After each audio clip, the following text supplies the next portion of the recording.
Bring bon bum bring bon bum bring bon born. What's the kanji for that, Jimmy? I hope that that won't get copyrighted. You were so good at that. I was so convincing. It was like my nuts were creepy. I was like a horror movie. That's how good I was. It Uh, was scary. what kanji it is a great question because today we're taking a little break and just doing a quick crash course on kanji to like I, l- really I love introduce it. crashing out, man. I love it. Like a bandicoot. Hopefully, we won't be crashing out too much here. We can save that for later in your kanji studies. Okay. And so today, hopefully, we'll make it feel like you won't have to crash out about it. Wow. But that's up to you. That's my favorite. Yeah, so there's just we just want to go over some basics, introduce kanji, and go over some study methods. So the things that I'm going to be sharing with everyone here today are just like, yeah, some basic information about kanji. So re-explaining the readings, how to kind of like interpret that, and talking about like how kanji is written and like the building blocks of kanji.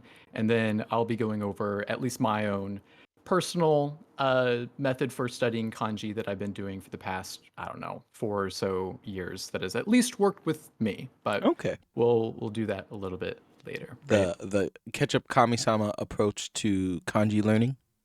Yeah. Yeah.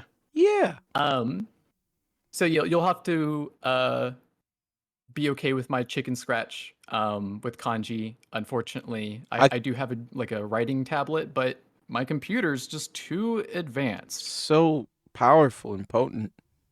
Yeah, or Windows 11 just kind of sucks. So Konyaso, I'll man. Windows 11. be I'll I'll be Everyone writing loves being with forced to a new operating system. It's everyone's yeah, favorite. I can judge yeah. no chicken, so scratch away. It's in my top 3 hobbies. So I'll be drawing everything with a mouse. I'll try and make it as clear and clean as I can. Simple and Okay, clean. so to get us started, as kind of been introduced already, there are two like kinds of readings when it comes to kanji. There is the onyomi reading. I almost wrote a Y like that, but yeah, the onyomi. Now I'm just gonna type in O or draw the O for now. Mhm. And then there is the kunyomi reading.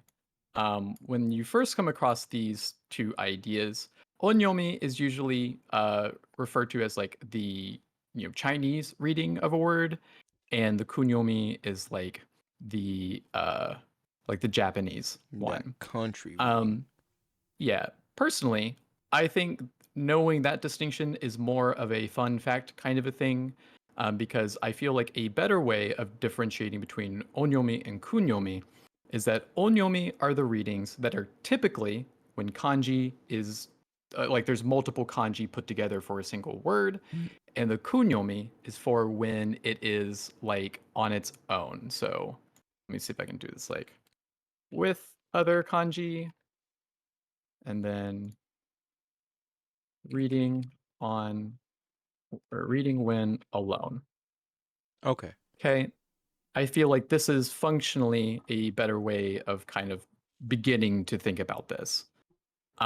This isn't this isn't universal. This isn't super consistent. And I'll have an example of that, but at least this is a good starting point for how to think about onyomi and kunyomi. Okay. So So it's still yeah, helpful to kind of associate which readings are which. Uh yeah. okay. Yeah. You don't necessarily need to categorize it like, oh, I need to know that this is onyomi, because like at the end of the day, you're just thinking, I read this kanji when it's with other kanji, or I read it this way with other kanji, and I read it this way when it's alone, right? Okay. If you kind of get that uh, memory that that means onyomi versus kunyomi, sure, that's fine. However, whatever works with you, but you know, it is what it is. Like Gotcha. I feel like it took me a bit to kind of keep track of which one was onyomi, or like what onyomi meant in kunyomi, because I was just focused on the readings themselves, right? Hmm. So if that helps you categorize it better, sure, go for it, right? Okay. Excuse me. But to kind of show the difference between onyomi and kunyomi in a Hmm. single kanji, we're going to be looking at the character for gaku. So let me see if I can draw this out well enough with my mouse here. I think we're getting there. Okay, so with this kanji, when it is with other things, it is generally read as gaku. And so, as an example of that, we have our, when it's tied with, oh, my spacing is so off. When it's tied with this other kanji here, it's read as gakusei. I'll just like, Mm-hmm.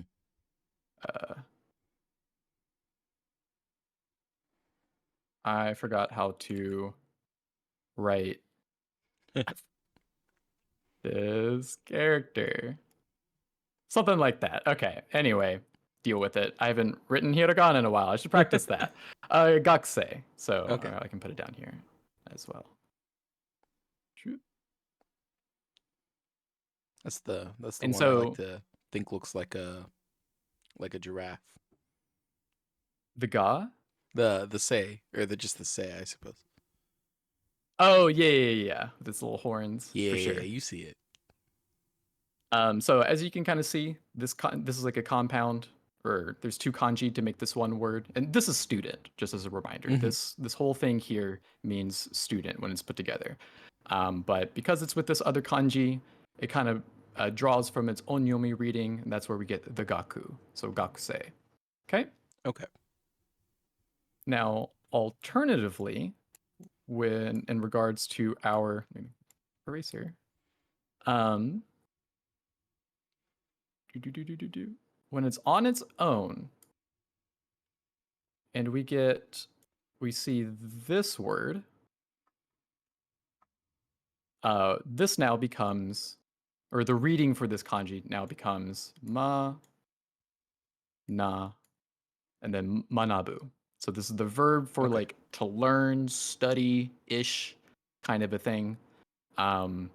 Separating, like distinguishing it from like the verb narao, which is also to learn, and like binkyo suru. I still am not terribly too solid on the nuances between it, but just for the sake of the kanji, this just means to learn. Okay. Okay. And so as you can see, there's not another kanji here, which is what I mean by like when it's kind of like on its own or alone. This will be pretty common when you come across verbs and adjectives specifically. A lot of those words will just have one kanji involved with it, and those are generally going to be the kunyomi. Okay. Now, part of the reason why I say this is just a good starting point.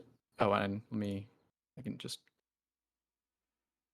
nah, just to make sure that's categorized or split up correctly. Okay. Now, an example of what I mean when it's like this is only a good starting point, this rule isn't super universal, is that sometimes kanji characters will have two, or kanji words will have two kanji in it, and both of them are kunyomi readings, and sometimes it can be a mix. So I'm gonna make this kind of big, and I'm gonna type it because I don't want to draw this out. You'll see why. Can I not make this 40? Okay, anyway, an example of this is Nichiyobi for the word Sunday. Let's Mm-hmm. see if I can make this a lot bigger. How about twice? Twice as big. Enhance. Enhance. 120. Yeah, baby. Nice and crispy. Okay, hopefully that's big enough. So in this case, for and we're going to be focusing on this character at the beginning and end, right? So in this case, the onyomi reading, or the reading it comes from for the onyomi side, is going to be Nichi. So like kind of like in like Nichijo, or even like Nihon ni is another like onyomi reading for that. It's still based off of this like Nichi business though, right? That's a Mm-hmm. little smiley face.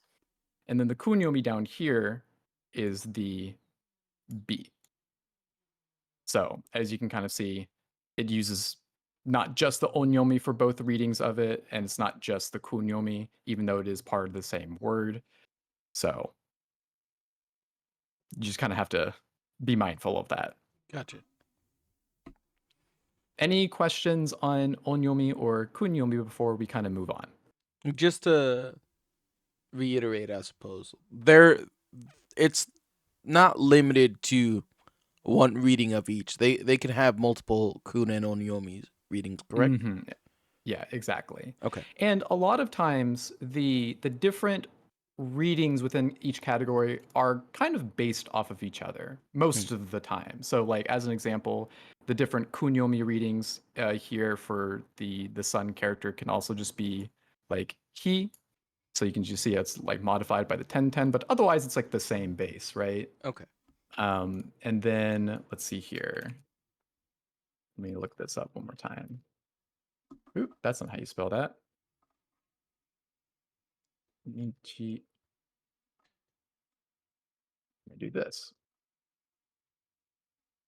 Come here. And another onyomi reading though could be like jitsu. This one's very different, right? Hmm. From Nietzsche, but it is part of the onyomi reading. Okay. Yeah. Does that clear that up? Yeah, it does. Thank you. Okay. So I'm gonna get rid of all of this. And let's talk about radicals. So, kanji are built up of these building blocks called radicals. Um, every kanji is going to have radicals, but sometimes a kanji on its own will be the radical itself. So, as an example of that, that same character, that Nietzsche or he character we were just looking at, Hmm. this is the radical. This is the whole thing. And this is the entire kanji still, right? But a lot of kanji are going to have multiple radicals um, in a single word. Okay. So as an example of that, we've got. I'm just going to introduce the character for EU, which is like to say. Hmm. So this is the kanji for EU. It's got a few things going on. So it's got this dash, it's got these lines, and it's got this box here. Okay. These are three different radicals on its own. And also these radicals do have meaning on their own, but sometimes there's just a lot of different meanings going on at once, and it's kind of hard to keep track of what the radicals all mean individually. So I'm not going to focus too much on that for just a moment, but Okay. I just wanted to bring that up. But anyway, so here's a kanji with multiple radicals. But when we look at another word for hanasu, so I'm going to write this over here. So this is going to be the word for hanasu, which is like to speak, right? Hmm. On one side, we have the same bit. Oh, I can make this bigger. I should have made this smaller. I'm sorry. We're going It's down all here. good. We have the same whole kanji for EU to say, but we also have the character for 1,000,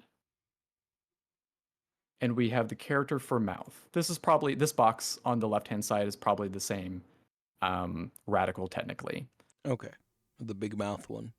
Mm-hmm. And then this is where like the fun part of piecing together kanji comes in. So like I mentioned, the three different bits, this whole character here, this whole character here, and this whole box here exist on their own as words, right? So we have thousand, we have mouth, and we have like to say. So what's cool about this kanji is that you can kind of interpret it as like speaking or like saying in 1,000 tongues for like speaking a language. Okay. I think that's just like a fun thing to think Yeah. about when learning kanji. That's just Cool little a story. pretty cool thing. Yeah. Um, Sometimes you can kind of intuit what a kanji means by doing this, by seeing what the individual building blocks are and kind of piecing it together. Um, Not all the time though, but it does help when you're trying to learn kanji if that is convenient enough. You're gonna be like, oh, it's got these pieces, and that's why it means this one thing, and that can just like reinforce your learning of it. But sometimes this is a little bit harder to do, especially when the pieces don't really add up to mean what you think it will. But it is still going to be a part of the whole process. Okay. Okay. But that is our brief crash course of radicals. And once again, the radicals are just these like individual building blocks, these individual Legos that we can assemble to make the whole picture. Okay. Yeah. Any questions on that? Just to make sure my head is on straight. So radicals sometimes are kanji on their own and they have meanings as standalone words, but that's not universally true, correct? Um, yeah, some radicals definitely are just radicals. So like this is a radical, but this isn't really a character on its own. Like you Okay. won't see really a kanji written like this. But technically this radical does have its own meaning. Okay. It's just it might understanding what this radical means just might not help piece together what the full kanji meaning is, Okay. right? So, Yeah, yeah. like dabbling with like different tools like say like wanikani or um RTK remembering the kanji. Sometimes they will give like entirely unrelated names to radical shapes, and I get confused from time to time about like if that is a character in and of itself or just a helpful way to remember the building blocks. Yeah. Yeah, and when you're using those sorts of resources, it might very well just be the meaning of the building block itself. Mhm. And what you can do is you can go to gshow.org because it will break up any individual kanji into its radicals. So, like as an example, with our Hanasu example here, right? Mhm. If we look at the different parts, we've got like the mouth, which is um, partly on this side. We have it kind of put together the sen Yeah. for like 1,000 and the mouth as one bit, um, and then the entire like left hand side. And so you can like click on it on the individual bits, and it will give you more information on those specifically. So, Okay. like as an example, I just clicked on like this whole bit, and it gave me this information. All right. Right. And I've Mhm. heard it said for things like that, like mouth component, that oftentimes like those kind of squarey shapes, it's easier to think of like what they're representing when they're rounded out. Is that generally true? What do you mean by rounded out? Like we have like this box for the mouth, right? Like, but just because, and I don't know how true this is, but because of like how the characters tend to be more angular here, like it's easier to think of that representing a circle. And similarly with something for like eye or sun. Oh, I never thought about that, Hmm. to be Okay. honest. Huh. I mean, maybe. Maybe. I'm not too sure. Okay. Certainly not Yeah. necessary. It sounds like. Yeah, not necessary, but maybe if that helps visualize it easier for yourself, totally works, I guess. Okay. Yeah, any other questions on radicals or anything like that? I think I am good at the moment. Okay. So, that finishes everything I have to say just about introducing kanji and their basic characteristics. So we're going to go into how I've begin to study kanji in the past. So Mhm. I've mentioned this before when kanji was first introduced in Akamonkai, but I don't personally believe that picking a kanji. So let me go back. Excuse me, going back to like Hanasu. I don't really feel like memorizing every single reading just in a vacuum and then splitting them up with the kunyomi and onyomi readings is super efficient. You can do that, but the issue is that you are pulling away the context for how to actually read that kanji when you see it in an actual word, right?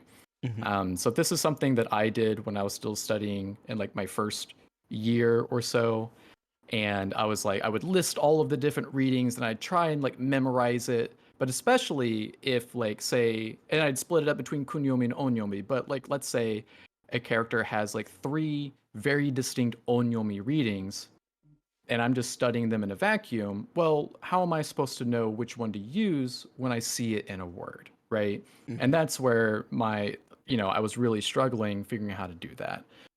I should make it pretty clear that like this is I haven't seen other people talk about this study method. It's not unique. Like, let me be clear. Okay. But as far as its efficacy, who knows? This is very personal. I am neurodivergent. I have ADHD, so this is just something that really helps with me with that in mind. Hmm. And so, if you are neurodivergent, maybe this helps out. But just know that this is kind of where I'm coming from. You might need to come up with something different. This is just a way of going about it, right? Okay. And so if anyone's watching this just doesn't really has no idea how to get started studying, you can at least begin here and maybe take some tips from it and mold your own study Yeah. method, right? Figure out what works best for your particular brain. Mm-hmm. Yeah. On that So, note, on that, oh I feel yeah, like this is like a completely different approach. Um, and like in so much that it might even be a conflicting approach. But I have heard of people doing like a like an approach based off of how like Chinese learners tend to come in already having like some familiarity. Well, they will mm, just associate the kanji with like its meaning or what it represents without its reading initially, just to be able to visually recognize it, and then double back and learn readings later. I don't yeah, necessarily that's know. kind of a part of it. Yeah. Like I don't know what would necessarily be the objectively best, most efficient way to do it, and I doubt anyone truly does. Um, but whatever works for you at the end of the day, right? Yeah. So, interestingly enough, that is a part of my method as well. Okay. So, the way that I do it is I focus on building association with vocab and then building an association with vocab through or building kanji memorization through vocab. So as an example, and you might this kind of spoils a little bit, but Mhm. the first thing that I do when I'm learning a new word is just trying to figure out what that word is, right? So if I was learning like taberu, Oh, I would see hold on. this. Could you shift that a little to the left or to the right? Excuse me, potentially. Like the Shift what? ta end is getting cut off a little. Sorry about that. I just have the screen scaled a bit. Like right here? Yeah, that's good. Okay. So if I'm coming across a word, I'm going to do my best just to like memorize this. Like, okay, I know this is to eat, right? Hmm. And I'm going to do my best to build that association with whatever way that I go about it, right? Okay. And then when I start trying to approach kanji, it's a lot easier to learn kanji especially when you're starting out with a word that it's the only kanji in it. So like taberu here, it's the only one here, right? Hmm. And if I can, or through this association, I'm like, okay, well, this kanji has to do with like food or eating, right? Because it's like with the verb. I don't Mm. have to think Hmm. about what it's being tied to at all. I just know it just makes it that much easier to build this direct association visually with the kanji itself, Yeah, like right? this is a food related thing, whatever it might end up being. Yeah. Okay. And this way, it'll be easier when I see this with another kanji character. Even if I don't know the reading, I at least can hopefully have the association that this is food related, and that will get me, on the right track for the rest of it, right? Okay. And so let's see here. We're gonna do shokudo because I don't remember how to write it.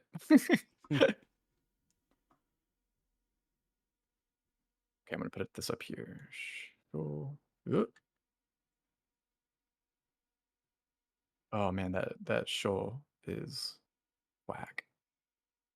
Show me your moves. Okay. So at the very least, and I haven't started about like memorizing how to write the kanji just yet, and I will be getting to that, but this Okay, is just a part of it. that was a related question I had in the tank for the near future, but we'll touch on that Yeah. later.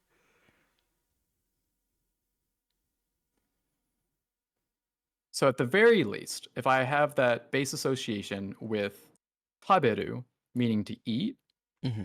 I know this word's going to end up being food related.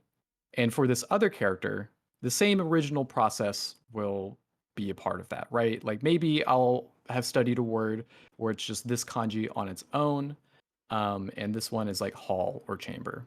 Okay. Okay.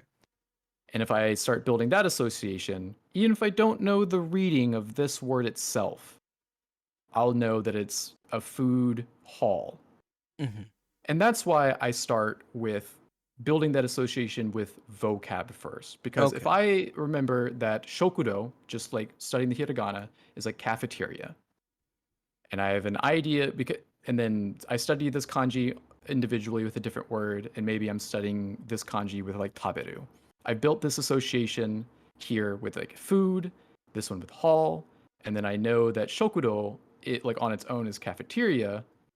Well, food hall is a pretty easy way of recalling what that's going to end up Yeah. looking like because of that, built association. You know Hmm. what I mean? Yeah. 100%. Yeah. So that's at least for memorizing which kanji is tied to what words. That's how I choose to approach it. Okay. Um, Now, when it comes to studying the kanji itself, that's where this kind of begins breaking down just a tad bit because sometimes I've got really strong associations and sometimes I don't. But I'll still kind of explain how I go about this. We're going to be going back to our gaku kanji. Hmm. So let me write it out. So, like we mentioned, kanji's built up. I'm going to write that a little bit better. This is technically two strokes. I see. So, like we said, kanji is built up of multiple building blocks, right? Um, and through that is the best, at least for me, has been how I've decided to try and memorize the different parts of it, right? Hmm. So, I'm not going to be splitting this up cleanly into its exact radicals, but just m- memorable pieces for me, at least for the way that I try to remember this. So, for me, this bit at the top is kind of like a rooftop, and there's a lot of these things sticking out from it. And to me, I was like trying to think of it as like all of those like giant like air conditioning units that sit on top of the building. Oh, yeah, I see it.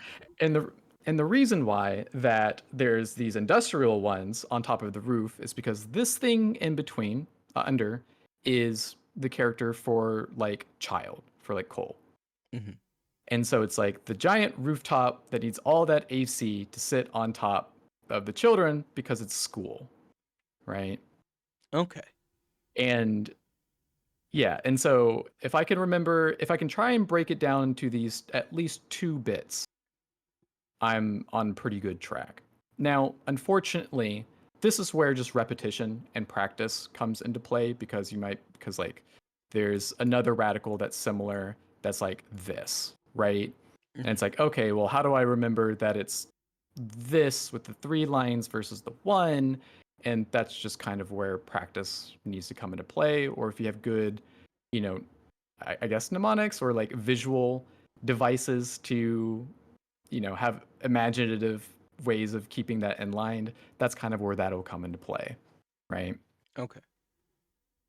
Um, excuse me. The more that you end up being able to break down these pieces and having them as solid cemented chunks to recall, the easier it will be to like study other characters, right? Because you won't have to come up with a new way of memorizing an entire chunk of things. You'll have your own way of recalling it, and it's just a matter of putting it together. Okay. Okay. So an example of that is this will be for got coal for like school. Hmm. So let's say I've already, you know, kind of figured this one out. This is like gaku, gakko, or gaku, right? I've got that bit, and this is the kanji for it. This was drawn horribly. I'm sorry. And I want to write the character or the both kanji for like school. So I'm gonna write this up here. Gakko, right, for school. Goal has like a left hand and right side to it. This is really out of scale, but work with me. Okay. And I did not do the correct shortcode for that. But anyway, this is the character for Cole in this case. This left side is like a very skinny, or almost a very skinny hone, but it is just tree on its own, right? So if I'm breaking this down, and if you were to draw like tree on its own, it looks more like this. So you can kind of see how it's just made a lot skinnier, right? Mm-hmm. So hopefully I can do my best to remember and practice that this is one of the building blocks in general that I need to latch onto. And then we have this little like top hat. I don't know what this would be. This little cross upside down T thing would be on its I think own, of it but as it's like a hat. Yeah. And we have father on as this bit as well. Mm-hmm. So as you can kind of see, tree, hat, father, I don't really know how that translates to like this bit meaning like this whole thing being school, Mm-hmm. right? So that's why like sometimes you can't intuit all the time what Yeah. or like why a kanji means what it does, but when you can, it makes a cool story. So when I'm trying to break this down, I'm trying to study the kanji its own. I try and break this down to the 3 different building blocks. So we have like this one here, we have this top hat, and we have this thing underneath the top hat, right? Mm-hmm. And then I'll just need to try and piece them together and do my best to recall that these are the individual pieces that make that up. Sometimes I look at this as like a staff. I don't know. Wooden It's staff not for really the tree relevant, but I was business. just kind of thinking about that. And then if it helps, like maybe let's see if we can come up with some kind of association with this character. What does this character mean on its own? So exams, school, printing, proof, correction, you know, maybe we can think of this as like being like still school related, right? Mm-hmm. And I don't know. Yeah, this is why I was saying that like sometimes You know, figuring out how to remember what building blocks make up that kanji is you yeah. kind of have to I figure had that out on your I own. had a thought based off of you describing that as like a staff, right? Because then we've got like dude with the top hat who and like dad, right? Which kind of makes it look like it's like a wise old man who maybe Yeah. is the one doing the correction, maybe with the staff. I don't know. That's what I'm. Yeah. Yeah, there you go. The wizened old man is the one that will be schooling all of the kids with knowledge. Something like that. Something like that. And Yeah. then as you practice, it'll become easier to recall that these are the bits that make up this kanji. Right? Gotcha. Now, here's the fun part about kanji. So, at this point, let's just assume that we built this association with these kind of readings, right? With um with these separate kanji. So like we have this association that this character can be read as Cole, right? And Hmm. let's say we stumble across a um like a new kanji.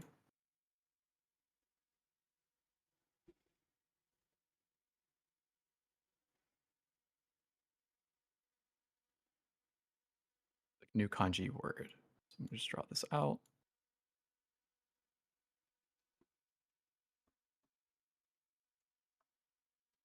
So the one on the left, this is actually the character for Takai. So it's like tall, right? And we have school. So in this case, we have this association that this can be read as Cole. So it could be that this could also be read as coal. We haven't even studied this word yet, right? Hmm. But because we have this familiarity with it already from reading something else, maybe it'll be easier to uh like figure out what the reading is here, and that would be the case because this one would be read as coal, uh, coal.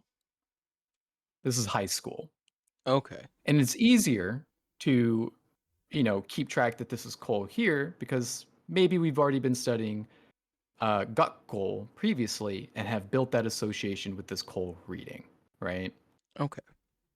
And this will continue to expand the more and more that you study kanji.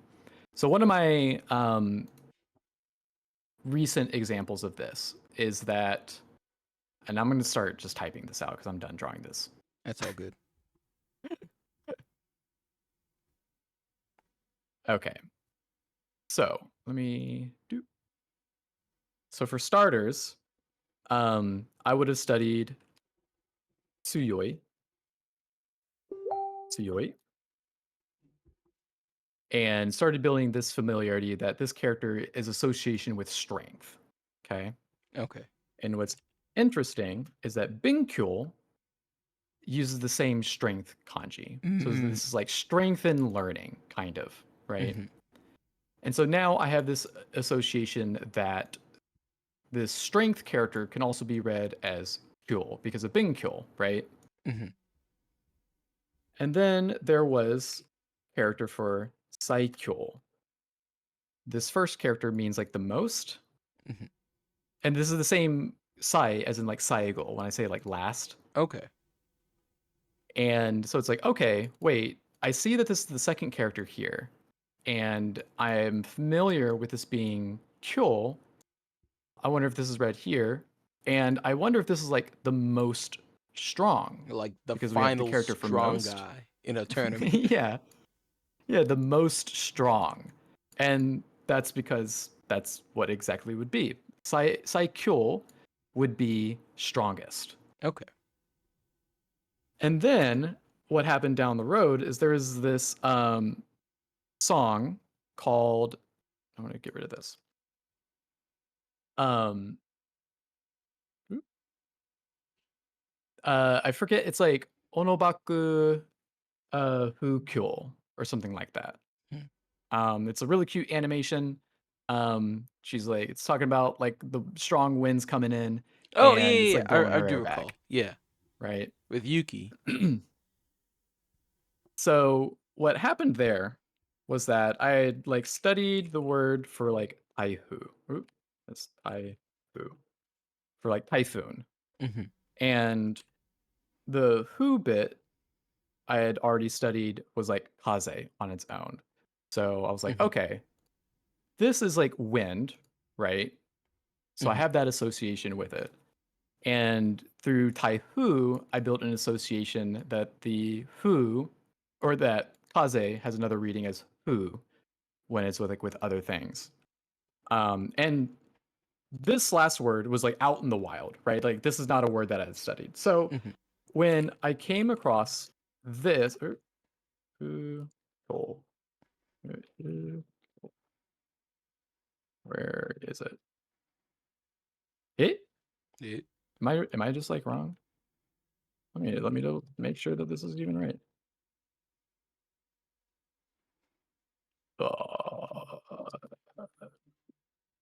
Huh. Oh, it's the other way around. Okay. Well, if I had the visual reference for it, that would make this easier. Anyway, going back to this, Anyway. the word that I saw in kanji just out in the wild was kyo, or these characters. And I was like trying to figure out how to read it. And I was like, okay, well, I've studied like Binkyo, I studied Saikyo. I've got that like Kyo association with it. And through studying Kaze and like Taihu, it's like, okay, this could be read as who. It's like, I wonder, is this Kyo who? Like a strong wind? And I mean, I had to look it back up because I wasn't looking at it. But that's exactly what it was. Mm. Kyo who. So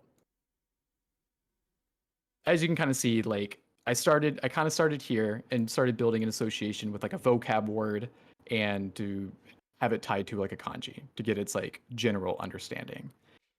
And through studying other words, I started building familiarity with the different readings of it. And at that point, because I had that familiarity, I was able to see something out in the complete wild and intuit what its reading could possibly be. Right? That's kind of like the end result of what all of this can look like Okay. because of the previous steps up The until that point. final strongest form, if you would. Yeah, yeah, exactly. And so like that's generally how I try and study kanji, right? Like I'll on its own, I'll try and study a word where it's like its own thing. Like this one's like kaze, right? So if I was studying this, I try and break it down into its parts and be like, okay, what do we got? We have this like almost, it's like almost like nine, like the character nine, like Q. So like Q would be like this, right? So it's like I got that little thing, and under it we've got like a box, right? I've got like maybe like I've got like an E character that's like going through it. Then we got like a sideways E. And so if I put that all in the box, we got kaze. And so Okay. I do my best to try and study kanji and figure out an association to be able to write it out. And like eventually I kind of treated I'll draw it out here. I treated this bit as like one building block. I had this as a building block, and then I had this as a building block, and then I would just need to fit it together, You right? assemble it all together. Mm-hmm. Okay, And cool. then now, and then once I do that, I had the association that this was like wind because kaze is wind, and I would Hmm. study kaze as a vocab word on its own, so that when I started trying to, just treat this as kanji, I was like, okay, kaze, wind, and then wind character is this, and then that extended out to Taihu, and then extended out to Kyohu. Okay. Yeah, Now, my but that my takes next time. It's not like question. a cheat sheet or anything, but Yeah. yeah, what's up?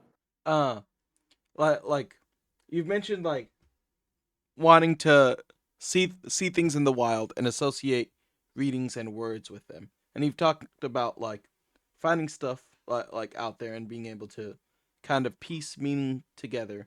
And then other times Mm-hmm. you've specified like when you are studying a kanji. Like when you especially like when you were just starting out. Um when it's like kanji study time, how do you go about it? I know stuff like flashcards and like Anki are like Mm-hmm. pretty common tools, but like when you're like pulling from a list or so and you're like, okay, I am going to study kanji for the next 30 minutes or so, how do you approach that? Yeah. So generally, what I personally would do is that when I am learning like vocab words and kanji, if like in my notes, like let me pull up my OneNote. In my own Okay. notes, what I'll try and do is I will start transferring things to be written in kanji. Let me see if I can have a better. Let's go to a more recent chapter because it should be easier to see. I'll just zoom in. Um, Okay. so we'll just pick something as an example. So if I don't, or like I'll start trying to study it as like Keizai and hiragana on its own. But Hmm. let's say a new chapter or a new section is being introduced. And remember, so like I went through this at like a college. I took Right. college courses to take Japanese. So kanji, like new kanji was being regularly introduced at like, set intervals. And so when I would reach a point where a kanji was now being introduced for something that I'd already learned, I would do my best to replace that in my own notes. So like everywhere, I would start trying to like write in the kanji instead of typing it out in hiragana. And in my vocab list specifically, like I would make flashcards like from like a Quizlet. Even in those vocab sheets, I would start to try and replace as much hiragana with katakana or with kanji as I could. And if I couldn't recall how it was supposed to be read, why did this not go back? I would pull that one to the side and I would just kind of like write it out a handful of times. So it's like, okay, taberu, I messed that one up. I'd be like, ta beru. And I would do this a handful of times. And then I would split up the kanji that I was getting wrong and just focus on those for a bit until I could get all of the ones I was getting incorrect correct. And then I would throw it back into the big old kanji vocab, like Quizlet or vocab, like flashcards, and I would try and run through it to make sure I built that association with it. Okay. Yeah. All right. And like the pool that you're like studying from at any given time, like was that largely coming from like your coursework? Like was it like you're gonna have a quiz on this batch of kanji? Is that how you'd kind of Pretty filter what to much. focus on? Yeah. Okay. And because the you can find PDFs of like the Genki textbooks, you can still do this. So if you want to be like, all right, this month I want to learn some kanji, which one should I pick from, right? Hmm. You can just like go to that textbook and pretty let's see if I can find it pretty easily. It's in my doc, or not docs, but Drive.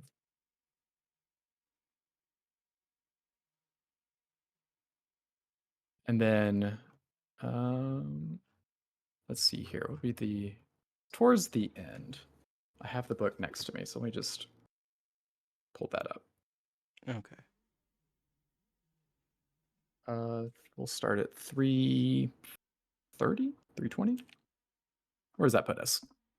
Oh, perfect.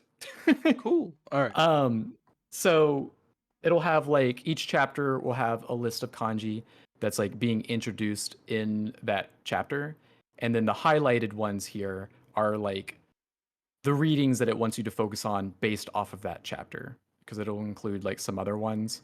Um, and yeah, so like when like I was saying earlier, when I was studying kanji, as you notice, like it includes like multiple readings, even Hmm. though we were only studying like one at a time. I still tried to just put all of this in a single flashcard and be like, okay, what are all the readings for like this character? It's like Yama and San. Like, okay, and then what are all the readings for this? It's like Kawa, Gawa, same thing. Okay, what are all the readings for this? But when I would see the word for like Genki or, Hmm. this I haven't seen this one. Ganjitsu. I wouldn't be able to remember which reading it was because I didn't have that, association with just or I was trying to build an association in a vacuum. And that's why I changed my approach to be like, okay, vocab first, and then I can start making the transition to the kanji so that I can build the association with the readings in that specific instance. Okay. Mm-hmm. Yeah, does that answer that Yeah, question? I think so. I think like when I think about because like sometimes we'll have conversations. You're like you probably should be like more so probably with like verbs. I think, or it's like all right you should be studying this, and I'm like how do I approach that? How do I go about like doing that? I think having like a methodology in place is helpful. Mm-hmm. Yeah, and studying like the vocab word themselves, I do that a little bit differently because with like trying to remember vocab, Hmm. I It, either will do my best to read whatever material that I know that word is in. So like I'm pretty sure like every chapter in Genki has that like introductory dialogue. And so I try and read that so I have context to be like, okay, uh like Meiji, like we or Shokuji, sorry, Shokuji for like meal. Like, mhm. all right, I know that I'm supposed to know this word, but like in a vacuum on like flashcards, it's not really coming to me. But through the dialogue, I can kind of like intuit a little bit better what that word means, right? And can at least begin building some kind of association. Otherwise, if it's like, especially with like verbs, I try and just like make a quick sentence, you know, Yeah. um, for like verbs. So it's a little bit different with like studying the vocab on its own, but this would be how I would do like kanji specifically for like a set I don't know, 10 or 12 kanji that I'm learning at any given time.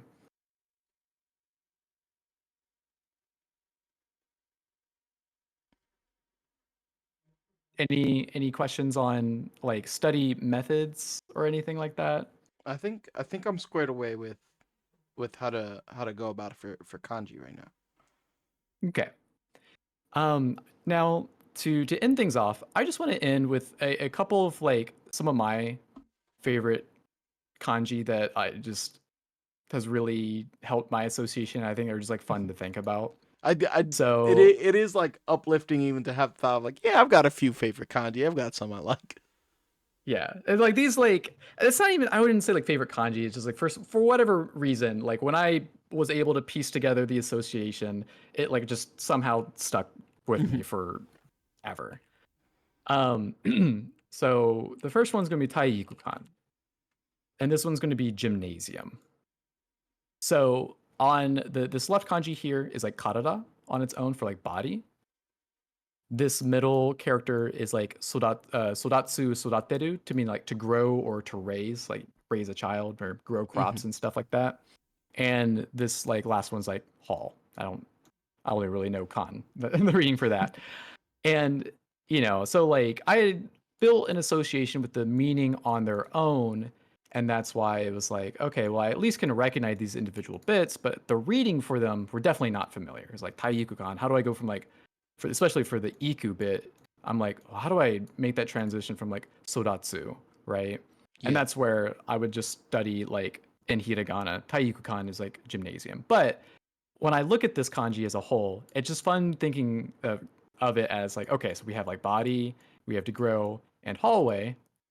It's the hall where you grow your body. Welcome to the So Hall of Growing Bodies. yeah, Shingo is traffic light. Mhm. So this first character is like Shinjiru to trust, and this second one is like a signal. So ideally, a traffic light is a signal you can trust. Oh, the trust signal. It won't hurt you. And then the last one is Min Kyo. Minkyo is a license. Okay. And what's interesting about this one, and I actually, and I'm kind of exposing myself because I don't remember which one was which. But at the end of the day, when you put these two kanji together, it's like literally like the permission of an exception. Oh, the exception And when I permission. was, Oh, that's your yeah, license. Normally, you're and not like at allowed to drive, first, but well, so funny. When I was like thinking about this, I was like, well, everyone has like a driver's license. I was like, wait, no, that's not true. You do that's have not to true. do things to get that It's a license. They have privilege. to allow you to drive. Not everyone can just drive. I By mean, in default, some you come states out in America, like of the kind of womb, how it right? ends up Like being, but you need the exception. yeah, you need the permission or you need the exception to do other way around. You need permission to do that exception. Yeah. Yeah, I like And there's just like a lot of these that you'll end up coming across where like piecing together the individual bits um, does make sense. Sometimes it doesn't, and I don't have like an immediate example of being like, yeah, I have no idea how this came to be or like why this is the word, right? it. But a lot of times you end up building these associations. Yeah, And all of that was like a multi-step process, but because I could like familiarize myself with some of these individually, it's like, oh, I see the image, I see the goal, you know. yeah. It's just interesting. I had Um, this similar brain blast somewhat recently. When coming across like names, and I'm like Tanaka, like we're, we're like in the middle of like the field, the Yamamoto. There's like a mountain. Toriyama is a bird mountain. yeah,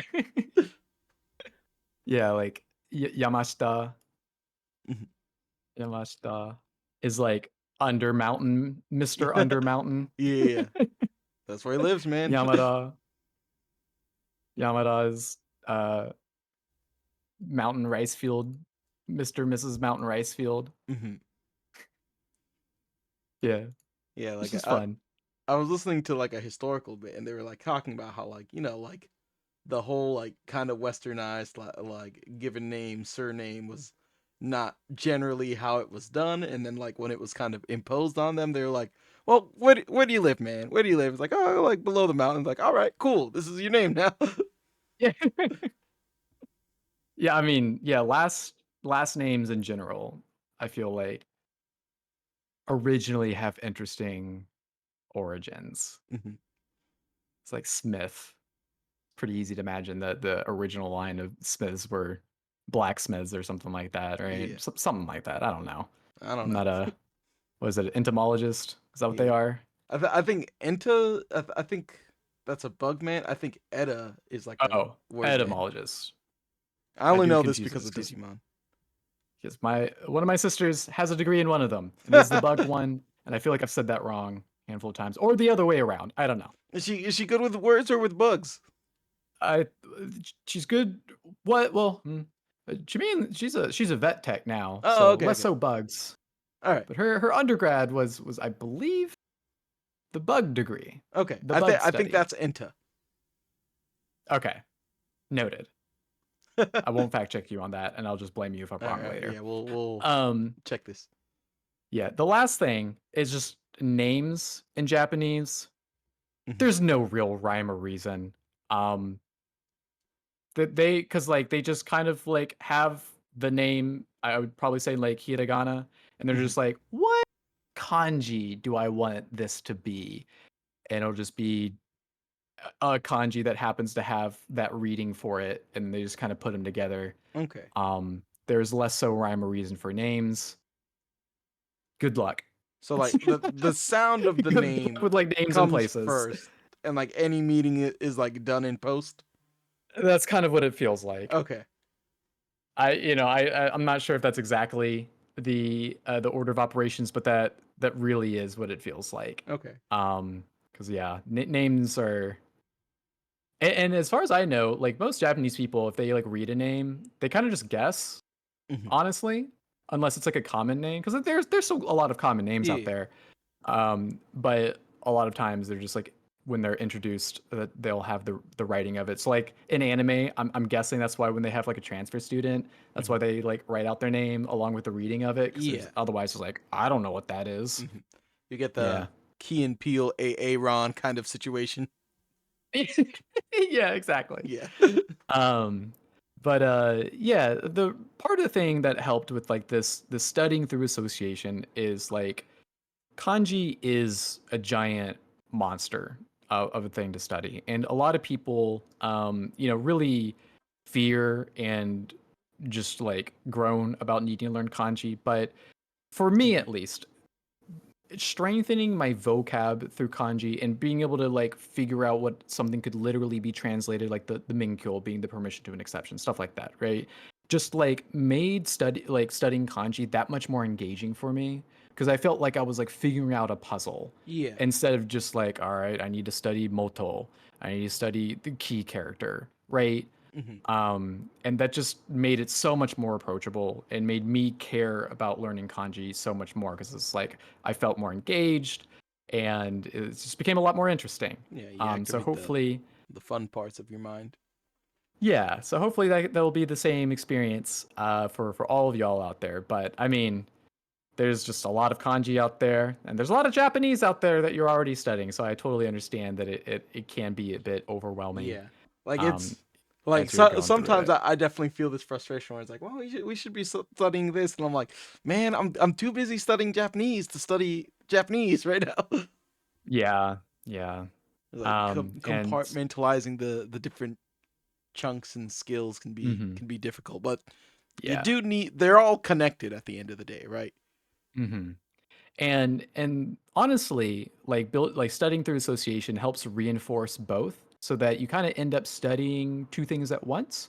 You Hmm. do have to like at some point build that base familiarity with some kanji, and kind of remember what pieces make up any given character, right, on its own. But once you kind of have that foundation, it becomes a lot easier to expand on that and start learning new words because there's like less you have to initially memorize because Yeah. hopefully that would have already been built prior on. So the more that you build on that foundation, the easier it gets down the road. It is just unfortunate you have to do that first. Yeah. Like on that note, like if you're making like a hit list of like how to approach these things before like diving deeper into just like doing kanji drills or whatnot, um, would you say like the order of operations would be like get down hiragana, then do katakana, then dabble with some grammar, enough to get your feet wet, and then go into kanji and then kind of loop back around?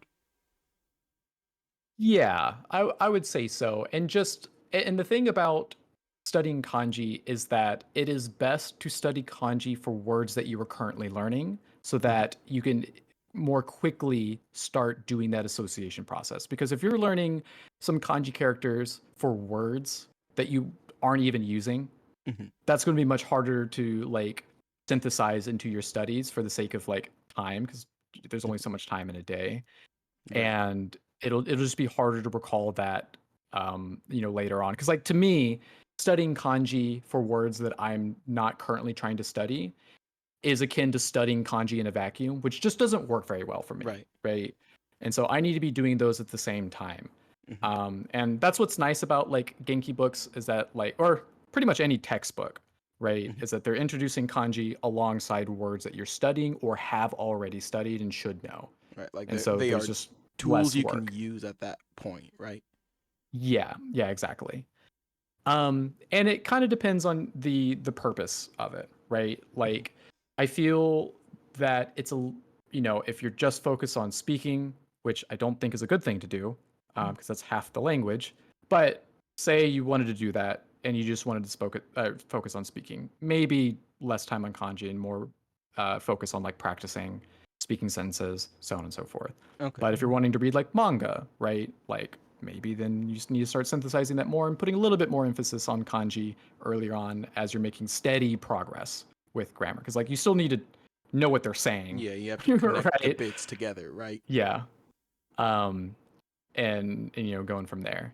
Okay. Ideally, yeah, you would kind of want to be doing all of it eventually, which is why that association to me is really the most important part of that. Hmm. So like for the sake of like going through this course, would you suggest an approach where like you focus on being able to like really understand like what's going on within each lesson, and then like after let's say like you run through the course, would you then advise someone to be like, okay, now go back and learn all the kanji associated with the vocab here, or like how would you go about structuring that?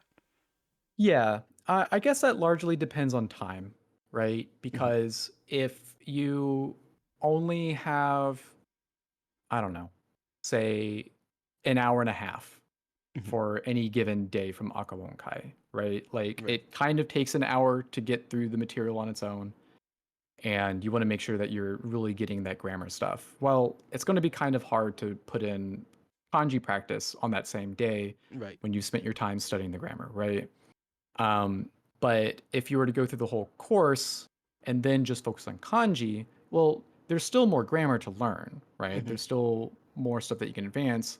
And that's where like the goal that you have comes into play. It depends on what you're trying to do. So if there's something that you're really wanting to make sure you study the kanji for that's upcoming, like, I don't know, say really getting ready for N5 for the Japanese language proficiency test.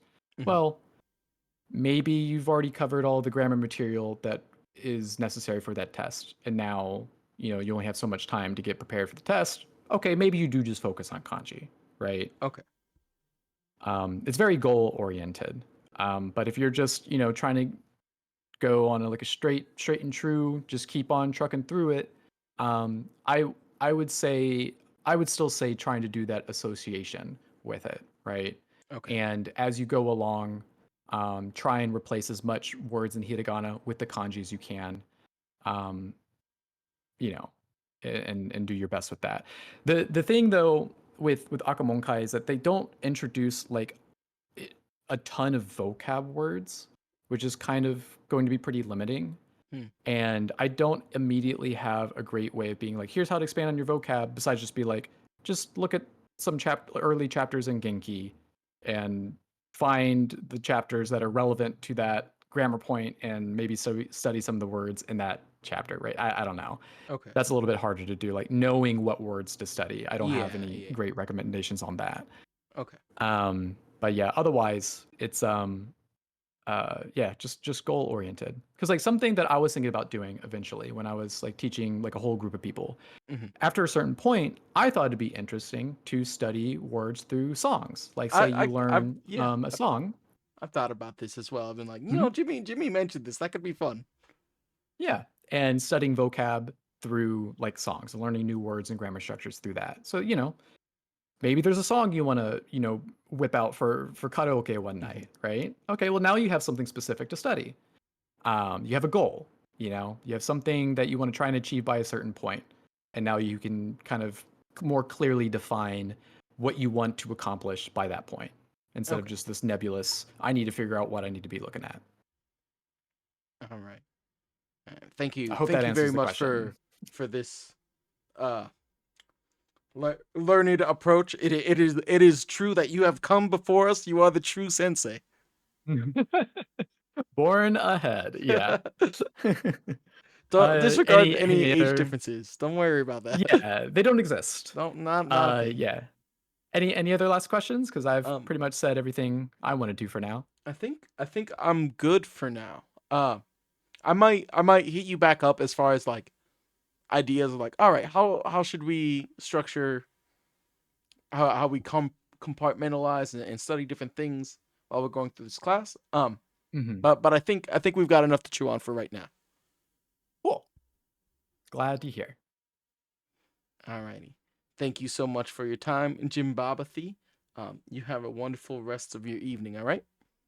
All right, you as well, and everyone watching. We'll All see right. you soon. Yeah. Bye bye. We'll hit him with the matinee, the matinee. The matinee showing of Minecraft the movie HD 4K. Ay, matinee. Bye bye.